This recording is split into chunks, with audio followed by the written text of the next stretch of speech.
बाजपुर में कोसी नदी के समीप कोसी कांटे पर खनन कार्य से जुड़े ट्रांसपोर्टर एकत्रित हुए, जहां उन्होंने सरकार के इशारे पर कोसी नदी में पोकलैंड मशीन से किए जा रहे खनन के विरोध में जमकर प्रदर्शन किया और सरकार के खिलाफ जमकर नारेबाजी भी की। साथ ही सरकार पर बाजपुर के खनन कारोबारियों के साथ उत्पीड़न करने का आरोप लगाया। पूर्ण तरीके से विरोध है, क्योंकि इन पोकलैंडों की चलने की वजह से हमारा यहाँ का निजीकरण, यहाँ के छोटे छोटे लोगों का जो निजी काम थे खनन के द्वारा, वो सब ठप हो गए हैं, बंद हो गए हैं। क्रैशर वाले जो है वो हमारा माल ले रहे, यहाँ का लोकल का माल, ना रॉयल्टी कट रही है कोई, ना माल ले रहे हैं। तो ऊपर का क्या है जी, ऊपर पता नहीं, मुझे ये समझ नहीं आती भी गवर्नमेंट सरकार किस वजह से इनको परमिशन देती है पहाड़ खोदने के लिए। क्या पर्यावरण से इतनी नफरत होगी सरकार को कि ऊपर पहाड़ खोदो या वहाँ से माल पहाड़ खोदते हैं, यहाँ क्रैशरों पर माल फेंकते हैं, यहाँ से मिट्टी ला के फिर वो गड्ढे भरते हैं अपनी रिपोर्टें क्लियर करने के लिए। इतने बुरे हाल कर दिए हैं यहाँ के सरकार ने हमारे यहाँ के लोकल लोगों के कि यहाँ का हमारा काम जो है लगभग जो है 90% लोगों का खनन पे डिपेंड करता है। चाहे मार्केट भी है, बाजार, शहर बाजार, वो भी यहाँ के लोकल लोगों से काम करता है। अब यहाँ का माल, जब ऊपर से माल आएगा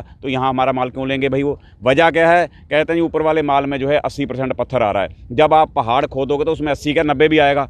अब यहाँ माल जो ऊपर से बह के आएगा तो वो थोड़ा थोड़ा छोटा पत्थर, बजरी, रेता, सब तरीके का माल है यहाँ पे आएगा। इसको वो पसंद नहीं करते क्रैशर वाले। कहते हैं ऊपर वाला माल आ रहा है, सस्ती रॉयल्टी आ रही है। वो एक रॉयल्टी पे कई तो चक्कर मारते हैं पूरे दिन में, और निरा ही सरकार का वो मतलब जो जिसे राजस्व कहते हैं उसकी हानि हो रही है। गवर्नमेंट के पास पैसा नहीं पहुँच रहा। अब इकट्ठा पहुँच गया हो तो हमें उसका हमें नहीं पता, लेकिन हमारे लोगों के लिए, लोकल लोग यहाँ पे बैठे हैं, कोई ये मेरा अकेले का काम नहीं है। यहाँ हर एक छोटा छोटा वर्कर, जो कोई भराई करने वाला है, कोई लेबर वाला है, कोई ड्राइवर है, हर एक बंदा इस काम से जुड़ा हुआ है। और भाई साहब, इस काम की वजह से, पोकलैंड चलने की वजह से सत्यानाश हो गया है। और कोर्ट में भी लोगों ने, कुछ बंदियों ने कोर्ट में भी दायर करें भी इसको बंद करना चाहिए, लेकिन कोर्ट का काम क्या है जी? कोर्ट का काम चलता है पेपर के आधार पर। उन्होंने वहाँ इंक्वायरी भेज दी नीचे इंक्वायरी करने वाले जो काम करने वाले थे वो भी नहीं के अपने हैं। जैसे ही उन्होंने रिपोर्ट बनवाई, उन्होंने वो रिपोर्ट कोर्ट को दे दी और कोर्ट ने वो काम फिर से चालू कर दिया है। बंद हुआ था बीच में 2-4 दिन बंद हुआ, कल से अपने आज से फिर चालू हो गया। अब इसके चलने की वजह से यहाँ तो हमें कोर्ट कहते भी यहाँ से आपको, तुम खत्म हो, यहाँ से दफा हो जाओ, मर जाओ कहीं भी जाके, तो चले जाएं।